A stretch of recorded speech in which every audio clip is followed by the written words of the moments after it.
What's up, guys? It's Valentine EX Turk with another Final Fantasy subject, and we're going to be focusing on the villains this time. The reason why I want to do this is I've been getting on some debates on Twitter and debates on my Tumblr about, which series, whether it's video games or anime, have the best villains, and, well, I'm here to prove that Final Fantasy games, and I'm not talking about the gameplay wise, I'm talking about character wise. Final Fantasy villains. Final Fantasy villains. Final Fantasy villains are the best, and I'm gonna give you reasons why Final Fantasy villains are the best. Are the best. Story wise. Okay, if you ever notice, like in every Final Fantasy, and okay, we're not gonna talk about. I'm not gonna talk about Golbez or Jet. They're both anti-heroes. I don't want to hear it. Seymour's gonna be in the place of Jet, and Zemus is gonna be in the Zemus is gonna be in the place of Golbez, since they're both anti-heroes. They even though later on they turn good, still it don't matter. Anti-heroes are anti-heroes. I mean, we might get to the spin-off villains too. But, we're talking about main story villains. Now, this could apply also to, some, spin-off title villains, like Vice the Accumulate. Like, let's go talk about ideologies.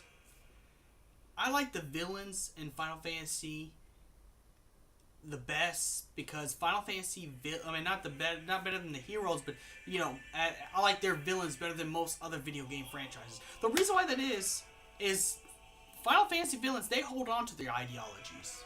They have their own ideologies and they hold on to it. They're not bitch made, some villains might turn to the good side, but again, we're not talking about anti-heroes. That's anti-heroes. Like, yes, let's talk about my favorite game, Final Fantasy VII, for example.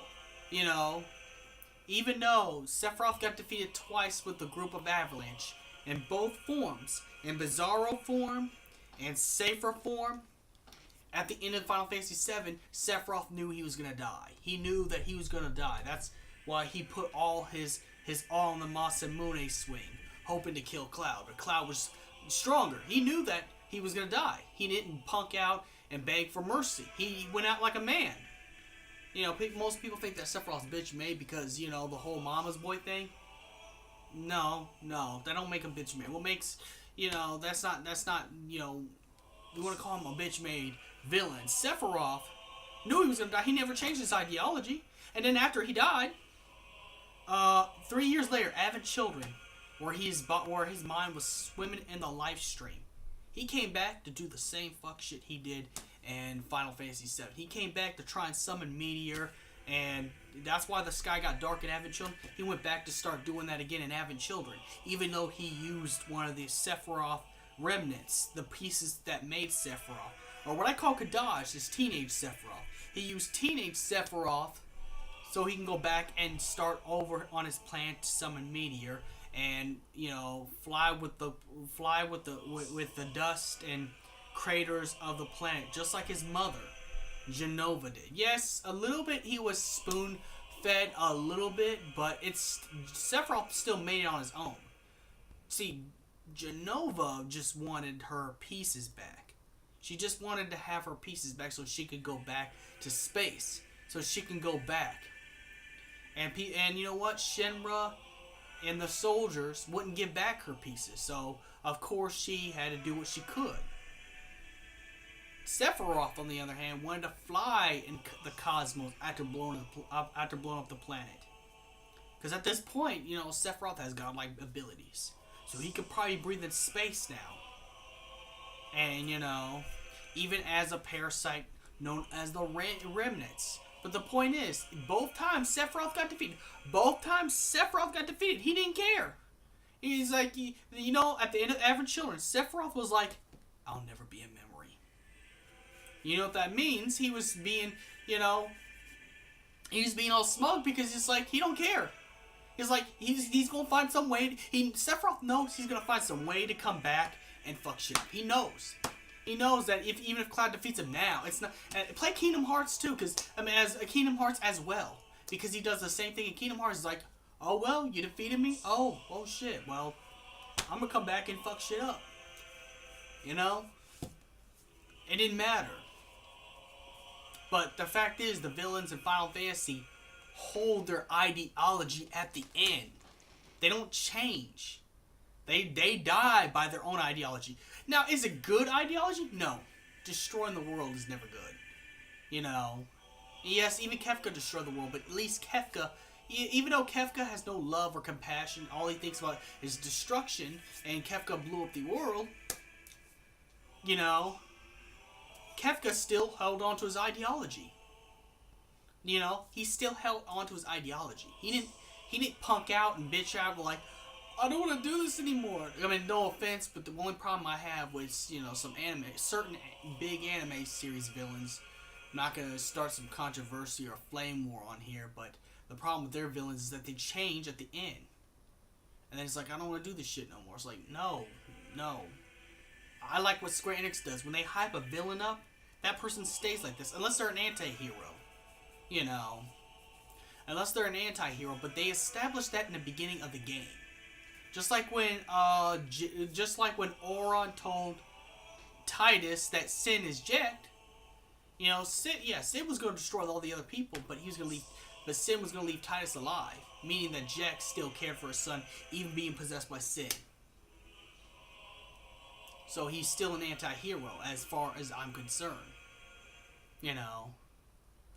But, you know.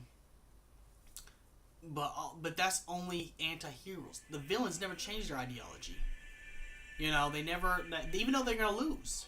Even when Kefka got beat, Kefka was distraught, of course. Well, man, like any other villain would, but Kefka was like, oh well, I got beat, oh well. It does not bother me, oh well. So I like that they hold on to their ideology. Another thing too, nobody speed feds any ideology. Now, I'll admit, Sephiroth took a little bit from Genova, but, you know, he made it his own. In fact, he misinterpreted her will. In fact, and it made it where Sephiroth made it where her will was for him to rule over the cosmos. That was Sephiroth's part. Sephiroth wanted to become a god. You know. Now, Kuja could be in this, but the problem is Kuja did change, so he's an anti-hero. And everything was done by Garland and Necron in Final Fantasy IX. Everything was set by those two people. Or at least one deity. You know, I like that they hold on to their ideology. Now, nobody spoon speeds any of the villains. I mean, yeah, Sephiroth got a little bit, but he changed it to his own will. Because he said he was meant to rule the planet's cosmos. Same thing with Ultimecia. Ultimecia was not spoon-fed. Even though Ultimecia was driven by revenge, Ultimecia started that time, that time stuff. You know, that whole... Ultimecia did that whole entire, I forgot what it was called, time compression, and, you know, possessed every single sorceress from the past, present, and future, you know, to do what she did. But she did it for revenge, and, you know, it was on her. It was her choice and decision at the end of the day. See, that's one thing, too. And she never punked out. She knew she was going to lose against Squall. I mean, yeah, they got mad because, well, you're gonna get mad if you lose. You're gonna get pissed off if you lose. That's just gonna happen. You did all this hard work only to lose. Of course, you're not gonna be too pleased with the results. But also think about Bar Tantalus. Bar Tantalus wanted to get rid of l'Cie, every single l'Cie. That's why Bar Tantalus in Final Fantasy 13 purged all the people. That's why he purged all the people, because he was afraid of l'Cie. He was like, okay, Bar Tantalus is like Donald Trump. Like when, you know, Donald Trump has Islamophobia, you know, wants to get rid of all Muslims.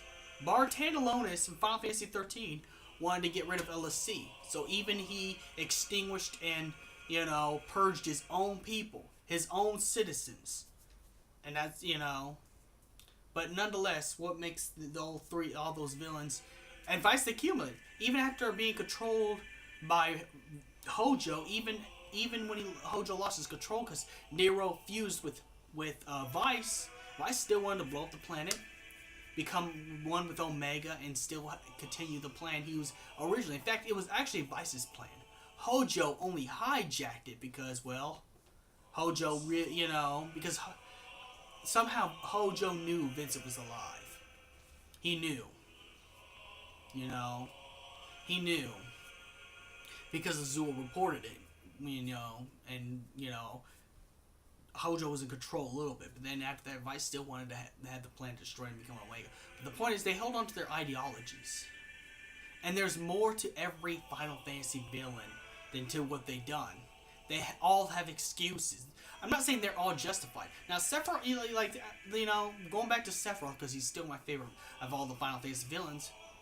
I mean, what would you do if your parents, if your parents lied to you for years and years and never told you that you were meant to be the strongest person, but at the cost of your own humanity? You're not able to have a wife. You're not able to live a normal life and get a job. Your whole entire life is to fight wars and wars over and over again and get PTSD from all those wars. And then to figure out that millions of human beings were sacrificed to create you. You would be like Sephiroth. You'd be angry at the world. Because let's just be honest, the military's fucked up. Even in real life, the military's fucked up. The fucked up shit goes on. Whether it's by the military or the wars. The wars can make you crazy too. So Sephiroth is a victim of PTSD. And then the fact that he knows that millions of innocent people were turned into monsters to create him. Because Hojo's, a horrible horrible villain. Even he held on to his ideology, even after dying at the hands of Vincent twice.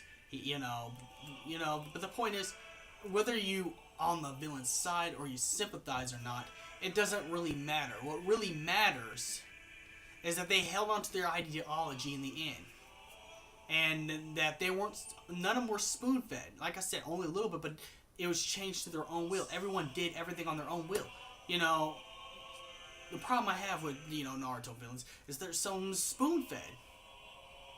Now, I'm not just comparing the series. I'm just saying, for villains, Final Fantasy had the best because they were complex. You had to figure out why they're doing it. It's like, if anything makes sense, I'm gonna put comic books into this, whole conversation. It's like the Joker says, one bad day. It takes one bad day to turn someone into a monster. And when Sephiroth went to the Mako reactor and figured out how many sacrifices that were made to create him, that was Sephiroth's bad day. When Kefka fell into those chemicals, he turned insane and wanted to become a killer, serial killer, clown god, whatever. And that's what happened. Bartandalonis, his xenophobia caused him to purge his own people. But it's a complex reason. These villains, if I could compare Final Fantasy villains, and this might piss off the comic book fans, they're more like the comic book villains. That's what I like about Final Fantasy villains. They're like comic book villains. They're complex. There's reasons why they do what they do, whether you justify it or not. It's the complexity of every Final Fantasy villain that are actually villains, whether they're deities or whether they're humans that turn bad. Now, I'm almost running out of time, but that's what I like about it. It's the complexity of all these villains.